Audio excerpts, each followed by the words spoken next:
You've tuned into The Mountain Gardener with your host, Ken Lain. Gardening, it can be challenging, but with these simple insider tips, you'll reap huge rewards. Now, let's tune into today's Mountain Gardener with Ken and Lisa. And welcome to this week's edition of The Mountain Gardener. Your host, Ken Lain, here every week, talking about the landscapes of Northern Arizona. We are at the peak. Mother's Day for this central highlands, this central part of the state. This would be Sedona all the way over to Skull Valley, Prescott, Paulden, all the way down to Cordes Junction, Prescott Valley, Dewey, Humboldt, Mayer, of course, Prescott, this whole circle, Seligman's involved, Ash Fork. We're in the peak of our planting season. So we're getting the likelihood of a last frost is kind of really starting to shrink and disappear. If it does freeze, it will be a flash frost, and that's just gone. And then it's for a couple of minutes, then it's gone. And so I think we are in the thick of planting season, at least at the garden center. We're loaded for bear. We're ready for it. So lots of vegetables, every kind of. Did you know there's two kinds of tarragon? We've got Mexican tarragon and French tarragon. You get all the selection coming out. And so it's peak season. I think you're okay to plant. I mean, just always keep a sheet ready. So if you do see a frost, you definitely want to just throw anything breathable over top of it. That will protect it. So it holds us the warmth of the earth, the garden, underneath that blanket. And then it keeps the frost, it floats it on top of the plant. And so you don't want to use plastic. Plastic is terrible. So plastic actually holds cold in and keeps it there. So it does more damage than good. Breathable materials like burlap. A frost cloth, of course, is a great one. Sheets, a box is great. I had someone last year, they threw their garden hats. I had someone put garden gloves. They put a bamboo stake through their gloves over their tiny little seedlings because they had a real quick flash frost out there. And so get creative, but breathable is the secret. I think you're good to go. Just always kind of watch the weather. I think you'll be okay. We are starting to see a lot of the flowers going in right now. So the veggies have been going in. That's number one department. Actually, the way it works, shrubs are number one because the lilacs are blooming. Butterfly bush came in and they are gorgeous right now. The crepe myrtles came in. So folks have been wanting these flowering shrubs. That's number one. Number two department are the veggies. Vegetables and herbs. We kind of lump that into the same. So tomatoes, peppers, squash, eggplants, and then also the rosemary, lavender, tarragon, oregano, dill, all these types of mainly culinary herbs are number two department. Number three, flowers. Then it'd be trees, pottery, killing bugs. The thrip are as bad as I've ever seen them this year. I'll touch on that. I got to touch on that because they're starting to bother me. They're biting me sometimes. So we'll cover some of these things for you. That's this show in a nutshell. One theme that I've found with customers this week, at least here in Prescott at Waters Gardens, and the one thing that I've noticed is we've got a lot of raised beds and even more containers or pots. So if you've got an older container and some soil in there from last year, or you've got a raised bed and you're adding new flowers, new vegetables, new herbs, whatever. Let me take a sip here to kind of clear my throat. That's good. I got an espresso machine that makes the best coffee. Oh my gosh, it is so good. Anyway, I digress. if you are going to plant or add to your containers or raised beds, make sure you're freshening the soil up. Gardening is so easy if you get the soil right. If you get the soil wrong, you will struggle. You think you have black thumbs. It's just so hard. You get the soil right, you're going, I'm a gardener. It's so easy. Oh my gosh. I throw my hat in the soil. It starts to grow because the soil is perfect. You get the soil right. And gardening is easy. If you guesstimate the soil, you take shortcuts on the soil, you're just not sure about your soil, you're not going to do as well. Your tomatoes will be less. They'll be smaller. Your flowers won't have as many buds. They won't bloom as long. You won't have as many butterflies. The sunsets will not be as bright and crisp as if your soil is just right. And so the soil, if you've got great big pots, and I've got some massive pots, containers. I've had a couple back surgeries. It's hard for me to bend over anymore. I just don't want to get on my hands and knees. I want to be up here, sitting on the edge of the raised bed, up sitting on my chair, doing my raised beds or containers.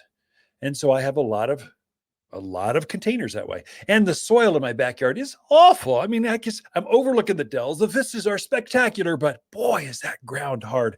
North slope, so it stays wet. It's gooey, it's thick, it's clay. It's the hardest gardening I've ever done is this house, and I've gardened all over. I've farmed all over the county. This is the hardest, but I figured it out. Abandon the soil. Go for bringing all your new stuff. Just raised beds. I've got retaining block I got from Yavapai block downhill, and then I backfill behind those retaining blocks, and now I've got beautiful soil. And on the patios, I just have big pots, big container, trees, roses, rosemary, hydrangeas are in containers because it's so easy, so pretty. They're like pieces of art sitting there on my patio. If you're going to plant in these containers and you need to add new plants in there, so let's say if you do an annual gardener, you're going to put new vegetables. If you're doing that, make sure you're adding some fresh soil to that container garden every year.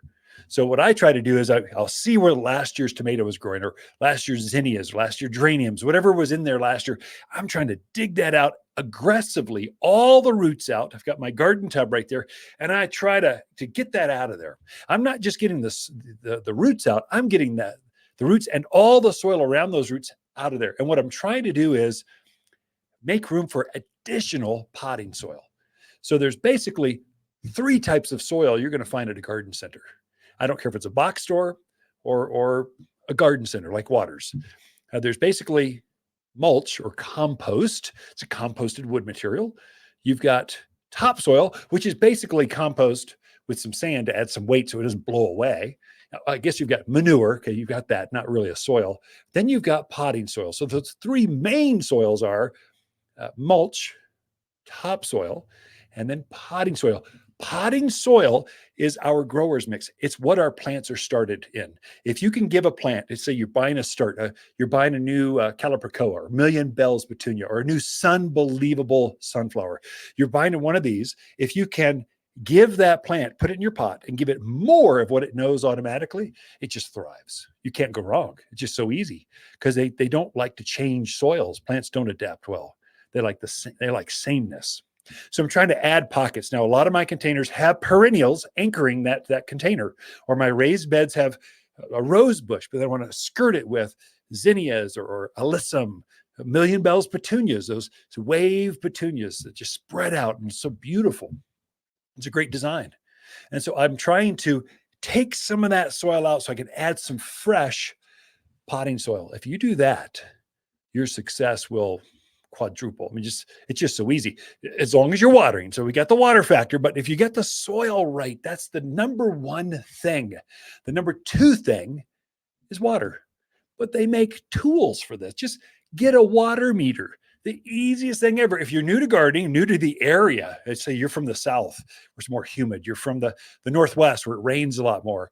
Well, you're going to adapt. You're going to have to water more here because it's dry and arid. You can feel it in your skin right now. You feel the dryness in the air. Your plants feel that too. Well, a moisture meter, a $10 tool can stick it in there and goes, that looks like it's dry. It helps you monitor how long it takes for your gardens to dry out. Or what I do is I frequently plant. I got a feel for how to water my plants. I'm doing this for decades, and I know my gardens now because we've been in this house for quite a while. So, but sometimes this transition, spring is a hard time. We're going from cool nights to warm nights. You're going to be watering more now all of a sudden. So I'm adjusting my clocks and getting things ready. When that happens, I'm watching the canary in the coal mine. I like watching my pansies. They're real crybabies. They're just whiny crybabies. They get dry, they get cold, they lay down. They just go, oh, I'm so dry. Oh my gosh, the sun.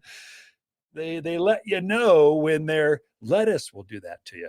Tomatoes can do that. As they get bigger, they start to wilt at the end of the day going, oh, okay, looks like I need to water a little bit more in the morning to get them through. So you're watering. Probably right now I've got things set for every 3 days, my containers. every 4 days in my raised beds. I might bump that up as we get into the 80s. Then as we get in the 90s, it's every day. I want them to make sure they're happy and healthy and growing like crazy. We got a lot in store for you, but Lisa Waters Lane is coming in with your garden questions right after this. There's nothing like tomatoes picked fresh from your garden. Waters Mountain Tomato Collection are varieties proven to produce and thrive. Heirlooms, beefsteaks, cherries, naturally grown for local success. Completely organic, never genetically altered, and utterly delicious. They're ready for your garden now. You can grow your own this spring, and we can help. Waters Garden Center, 1815 Iron Springs Road in Prescott. Shop Waters in-store or online at watersgardencenter.com. For a more fruitful garden, increase success in the landscape that just feels better, then tune in daily to the Mountain Gardener podcast. Subscribe through your favorite podcast streamer or visit watersgardencenter.com. Better yet, visit me directly right here at Waters Garden Center. Thanks for tuning in.